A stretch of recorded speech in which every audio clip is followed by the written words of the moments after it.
Episode 1: Why Silence Creates Risk in Public Safety Communication.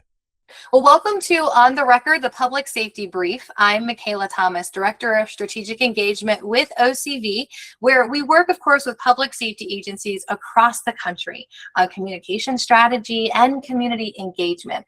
This podcast is all about bridging that gap between research and real world operations and application, what actually works in public safety communication.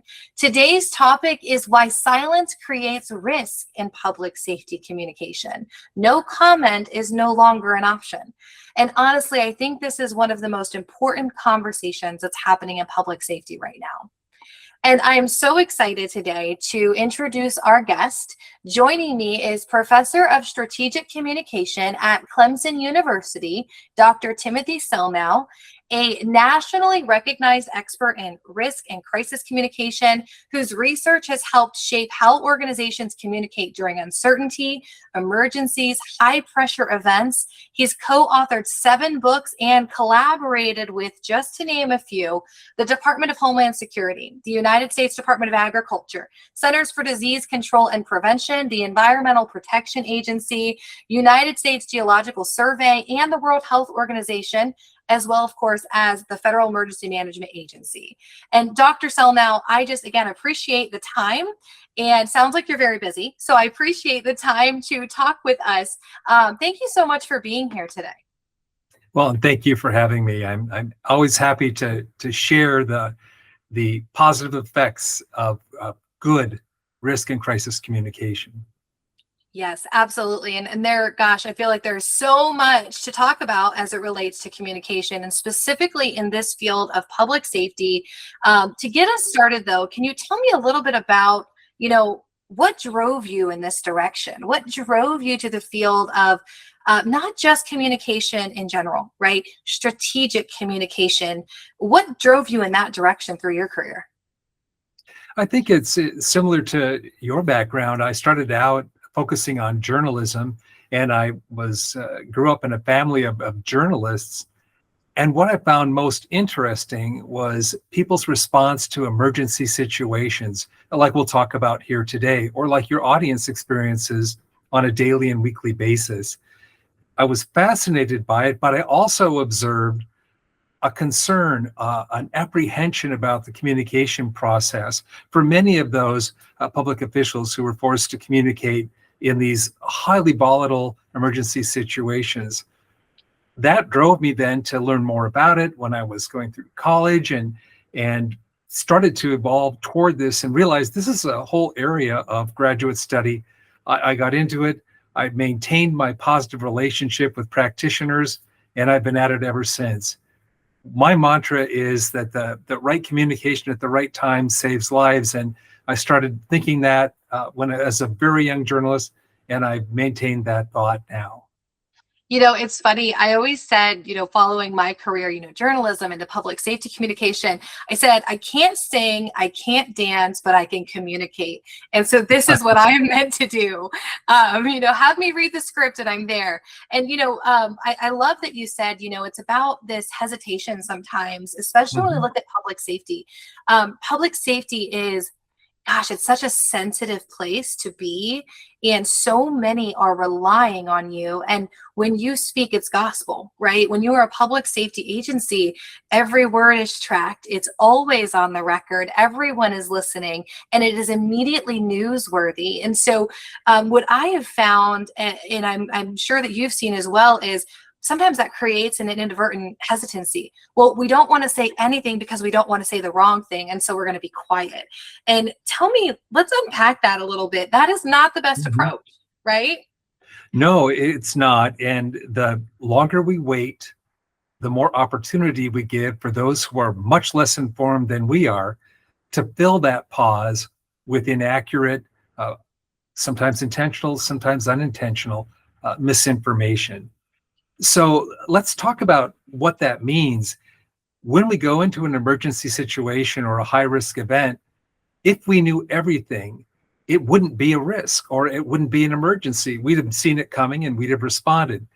Inherently, we don't know everything. but there's always something that we can communicate. And the way I package this is I ask individuals or practitioners to simply begin by saying what we do know, admitting what we don't know, and promising that you're hard at work to get the information people need to know to protect themselves or to satisfy perhaps even just their concern or curiosity. Yeah, and I really do value, I say that God set me on a right path because you having the path of journalism and having that perspective and taking it into public safety, it gives you a really unique, I think, vision that you can relate to as well. And most importantly, I think when looking at this topic, the journalist is going to find the answer whether you're the one talking or not. And so if you don't say something, they will find someone who will, no matter how far disconnected they are from that, because they need an answer. And that's the journalist following their calling to do the right thing, which is to tell the story and where they feel they fit into the picture, right? And so I love how you said, say what you do know, and kind of diving into that. What you do know may be that you don't know much, and just saying that out loud, hey, we are responding. We hear you. We know you're concerned about this. Avoid the area to prevent putting yourself in harm's way. We'll follow up as soon as we can give you more. I mean, when we take that into a strategic mindset, Professor, what does that do? What is that doing to your community when they just hear the sheriff's office, the EMA director saying something like that? Well, I think, first of all, there is a lot of credibility that's built up in advance. So every opportunity to relate in that community before there's an emergency event pays great dividends. It's trust. There's that reassurance that we recognize this is a concern. That's calming. And then there is the willingness to tell what we know, of course, without violating any kind of privacy considerations that we have for victims and those kinds of things, but also sharing information in a way that is process oriented. Here's what's going to happen. Here's where we are now. Stay with us. We're on this. We're very good at what we do. You can trust us. I think that's what the initial message starts to do. It starts to build that trust or that familiarity with the voice of the sheriff talking about the process and how more and more information will be coming out very quickly and very consistently. And we know that we need to tell them what's coming next because we live in a world of now, actually of yesterday, right? Right. I know that you're just getting there, but tell me all the details. I need to know everything immediately. And social media feeds into that a little bit. People inherently fill in the blanks, even if with assumption, right? And so by saying, hey, first this, then this, we're here right now, and then we're going to do this, I think it gives folks something to look forward to in a way. Okay, I've been given what I know now, but I know they're coming back to me. And that can be pretty powerful from this type of perspective. They're scared, they're nervous, they want to know what's going on, who's involved. When you think about the gravity of public safety type scenarios, there's a lot of panic sometimes. Oh, I think so. And I think that what you're doing is you're telling people the process, but there's also always room to remind people, if they're worried, tell them how to protect themselves if they're worried about something. If it's a natural disaster, if they're worried that there might be a dangerous person in the neighborhood, what can they do to protect themselves? Any kind of muscle memory that you can awaken in people about what's going on also helps fill a void, because we don't want them to be struggling or searching for information about what to do, because that we can share, knowing the nature of the event. Yeah, and I want to take a step back because you hit on something that I find so critical, and that's the relationship side of this. And a relationship does not happen in a crisis, right? This is where you're leaning on the relationship that you have built. And gosh, I've heard it called the trust bank theory and all of these different approaches of when you look at, and I oftentimes will compare this to take it from a level of public safety to a level of just being a human being. How do you build a relationship with your neighbor, with your best friend? And why do you trust that person? Did it happen because they just showed up in an emergency? Maybe. But a lot of times it happens because they've shown up even when it's quiet, and they've been the other person, and they pick up the phone. And how critical is that if we take a few steps back to what really needs to happen before people are waiting for an information, building that relationship? What is your advice when trying to establish that from a community type scale? I am a tremendous advocate for having community relations, dealing with emergency managers of all types. They are some of the most enjoyable people to talk to. They can tell you all the good that can be done. They can offer tips on safety that you can take for yourself, your children, your neighbors, your aging parents. These are the kind of people that help us to bring the emergency responders face to face with those that need the advice, that need to recognize what can be done, what will be done, what will be, how deeply concerned and deeply devoted first responders are to the situation. All that community relationship building that goes on is valuable. We can measure it. We can even count it. We can even watch people's satisfaction or trust in the emergency responding agencies go up when these kinds of things happen. So there's a lot to that. I'm a tremendous advocate for those who dedicate their careers to building community relationships. Right. We can't, so taking like this, the idea of building a relationship like you build a relationship with your neighbor, right? One example I always like to use, and it's kind of silly in fairness, but you're walking down the street of a big city, and you are maybe in a little bit of visible distress, and you're upset. It's been a stressful day. And someone that you've never met before comes up and says, I have advice for you, and you should do this. How are you going to respond to that? Go away. Who are you? Not Leave well. me alone. Right? But Right. if it's your best friend or someone you've built a relationship that says, hey, I can see that you have questions. I can see that you're struggling.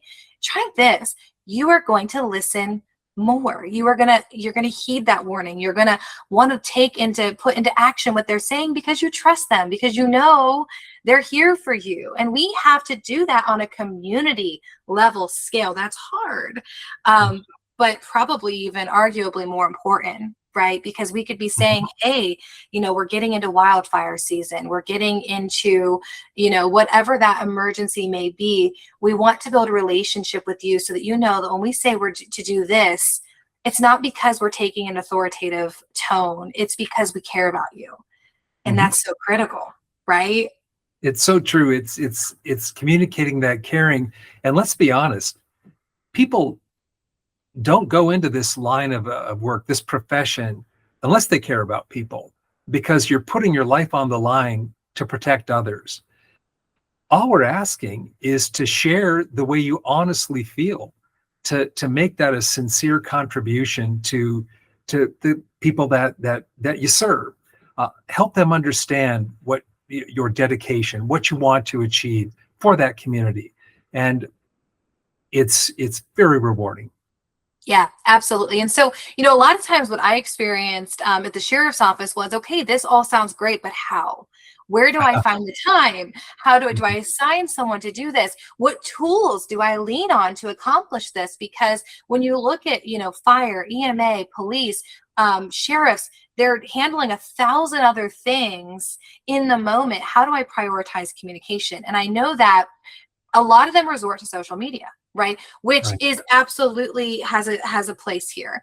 But let's talk about social media for a second. When we talk about the consequences of delayed response, if there's ever a place for it to be a petri dish that you need to say something now, social media does it, right? They're not waiting, and they are going to start creating assumptions. And I can't tell you how many times I'd be reading the comments, and I'm like, where are you getting it? Sure. The strengths of social media, like many things, are the weaknesses of social media. Yeah. It's fast. It has a broad network. We rely on social media increasingly during broad-based disasters, hurricanes, floods, wildfires. People can get information very quickly, and those people that have a large following can help us get the message out. But by the same token, just as you said, if we're silent and if we do not provide a message, that void will be filled, and it will be filled potentially with harmful or inaccurate information, shocking information, information provided by people who don't have the best interest of the community or of the first responders in mind. So we have to monitor, we have to build networks in advance, and if we know that this is going to be used, we have to have a presence. But I do think let's not think that we should put all our energy into social media. I'm a big believer that the face-to-face interaction that first responders can have in a community, for example, is tremendous. It builds relationships. Those visits to schools, that time at a county fair at a booth, you'll find that you're not going to have to stand alone as a first responder.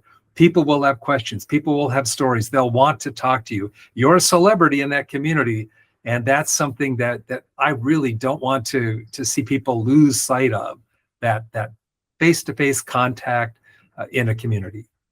Listen, I organized a lot of community events while at the sheriff's office, and there was a unique dynamic specifically about our Coffee with a Cop program.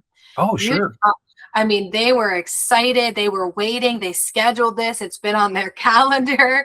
And it was a really great place to build those relationships. And, and I would be remiss, of course, not to mention face-to-face is always ideal, but also having a tool, like the sheriffapp.com, like myemapp.com, all of these different resources that we provide through OCV, because, you can't always be everywhere physically, but having something like that to build a relationship. Gosh, everyone's on their phone anymore, right? Everyone has a phone. Right.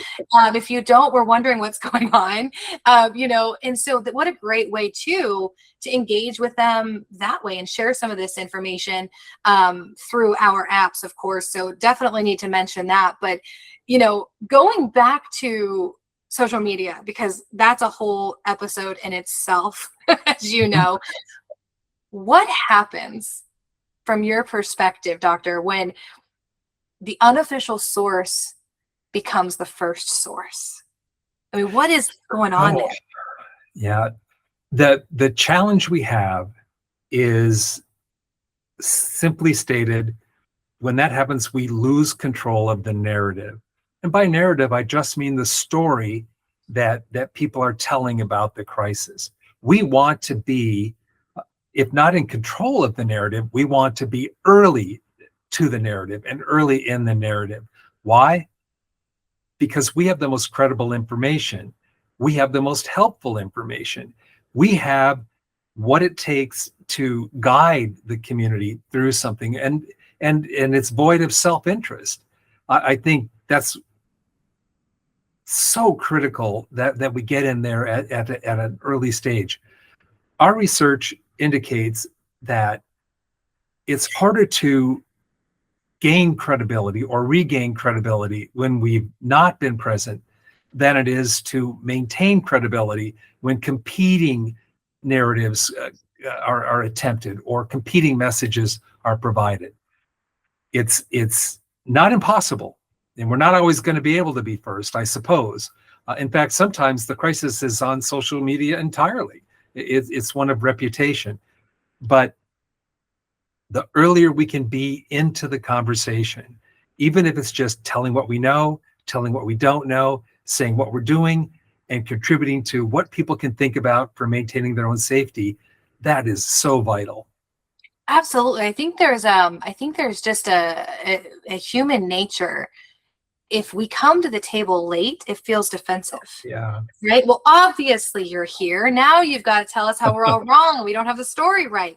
But if we're first at that table, before we're even asked, hey, we wanted to take the initiative to come to you and say, this is happening. We will tell you more when we know more. There's an immediate de-escalation there, and people assuming that you're not here for the right reasons. Right? Yeah, I could tell there was something going well in my community when I was much younger. When my father, who was editor of the newspaper, received a call from the sheriff and saying, "This is going to be a story, so let me just tell you now." It was before any kind of scoop had been developed or anything. So I knew that was the kind of relationship that sheriff had done a good job of building before the event even happened. And it's funny, that's actually how my transition occurred from being a journalist into public safety, is the relationship I had with my sheriff. And sometimes it was we were as much as a text message sometimes. Hey, I heard this, what's going on? And that text, which immediately is on the record when it comes from a sheriff, right, is, I'll tell you more as soon as I have more information. I'll give you a call. That power, the relationship that created between he and I, to trust each other. And he did then pick up the phone and call me when something was going on, and had the ability to say, because there's a difference between transparency and oversharing, right? So he did have that space to say, hey, I can't give you all the details because it may inadvertently stop us from being able to catch the bad guy. Let's be honest here, but I want to tell you what I can right now to keep the community safe. And from a journalistic lens, gosh, that relationship became so strong. And then, the same can apply when we do the same for our community as public safety leaders. We don't have to tell them all the details. There's a lot of stuff we can't say sometimes, but there's always something we can, right? Sure. And if you're out there communicating, people can be, and often are, forgiving of the fact that you're not sharing information that you need to keep private for their own protection, or for the dignity of those who've been deeply impacted by this crisis event. Absolutely. And, from the extensive research that you've done, Doctor, with as it relates to strategic communication, if we're looking at, okay, this is all great in theory, but how do I apply it in real time at a busy agency when I have 1,000 other things fighting for top priority lists? What would your recommendations be in terms of, balancing that speed with credibility? Because we definitely don't want to put it out fast and get it wrong, right? But when we're looking at, and some have public information officers, some are the sheriff and the public information officer and the boots on the ground doing patrol, right? There's a lot of multiple roles. What would your kind of overarching, hey, start here, be to that, the advice to advise them in that direction? I think that it's a good idea to be mindful of the news cycle, because we're all about social media now, but there is still a tremendous influence by legacy media or traditional media, television, news, radio, where the news cycle is still relevant. I know there's a 24-hour news cycle, but still keep in mind, in your community, who are the information influencers that tend to scoop the stories, to get the information out there, and understand it on what their deadlines are. Getting information to them means that we might have to prioritize certain times of the day when we are going to talk to our information influencers in our community. As far as social media goes, we're always active in that, but we can also get that on a cyclical basis where we are updating that as we know more information. So keep in mind that there are multiple steps. I think when we share information, it's going to be going out on, anything that goes out on traditional media will be picked up and complicated and commented on social media. But we do have to keep that in mind. I know we're busy people, but think about who influences the community the most and what are the kind of cycles that they face. And I think that's helpful.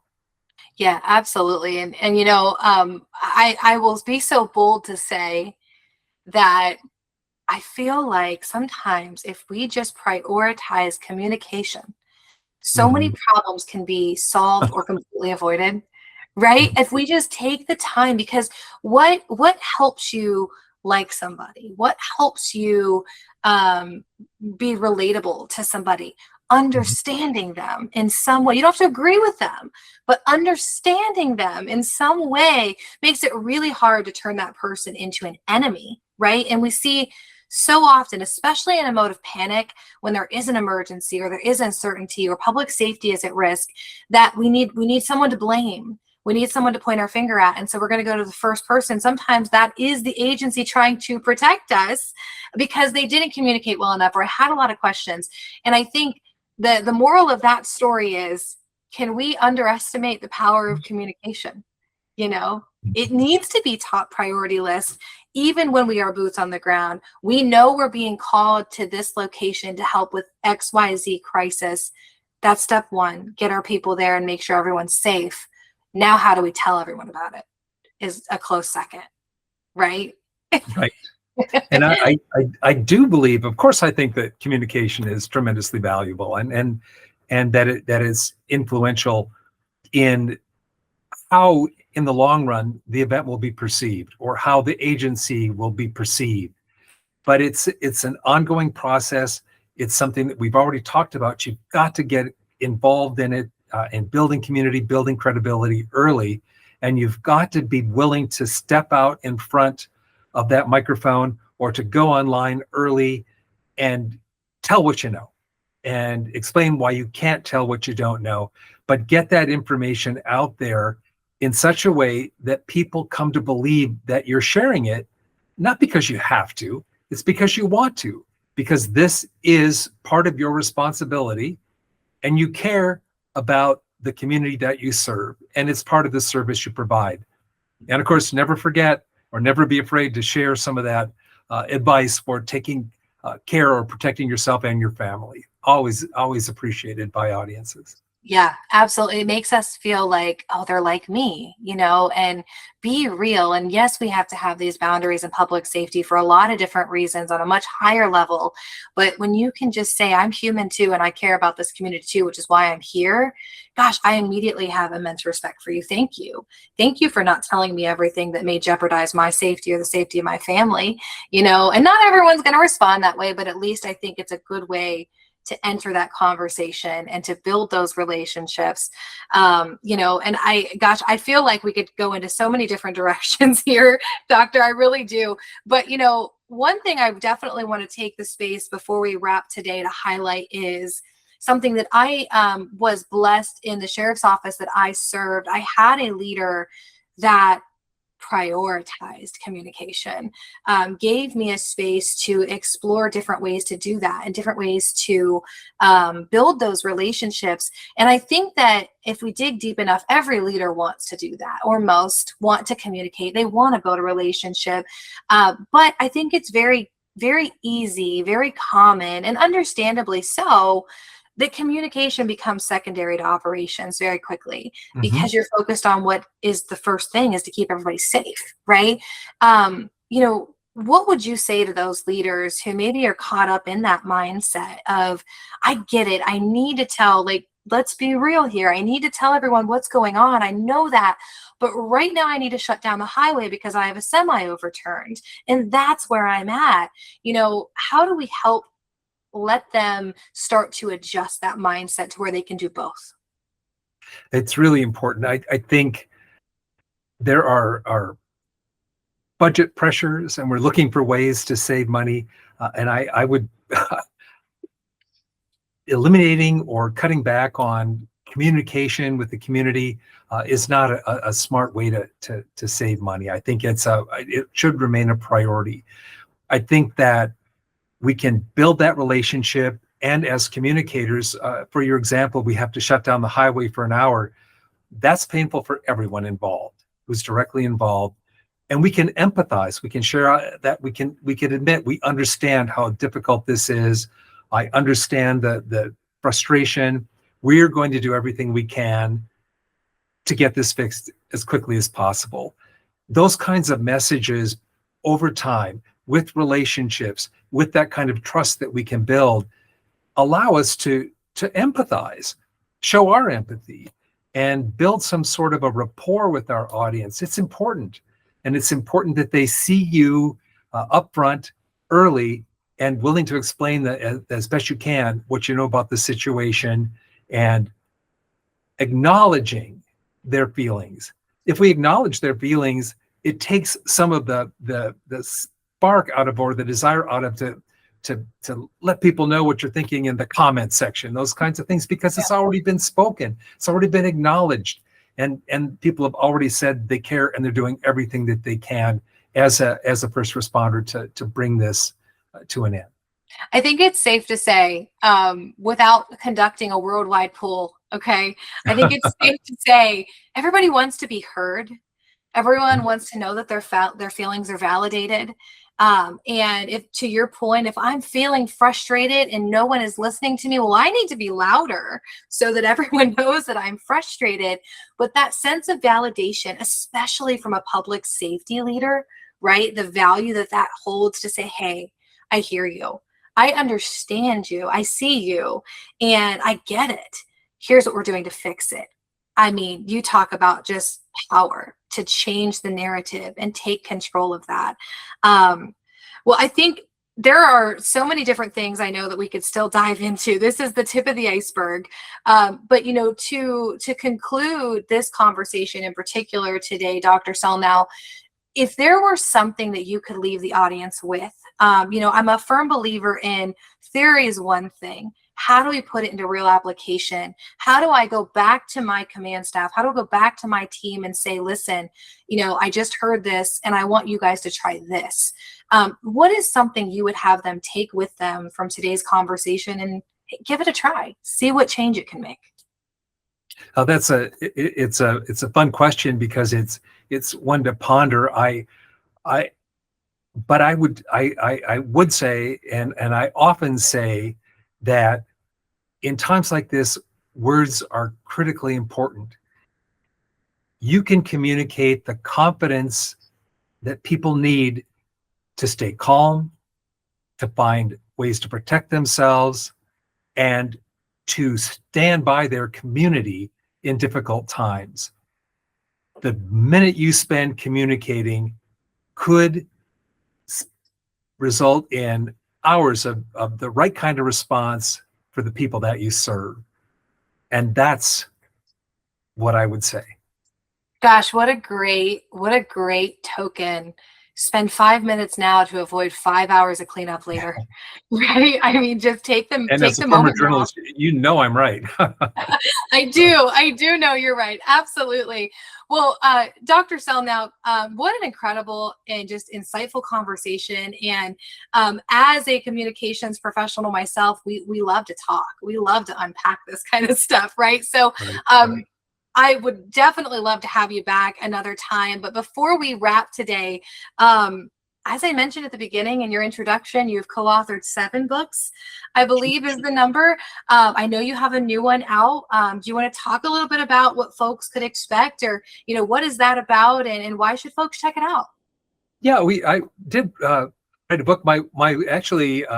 There's a great book. My wife actually works with me on a number of these kinds of research initiatives, but we wrote a book just for practitioners on, it's titled Before Crisis, the Practice of Effective Risk Communication.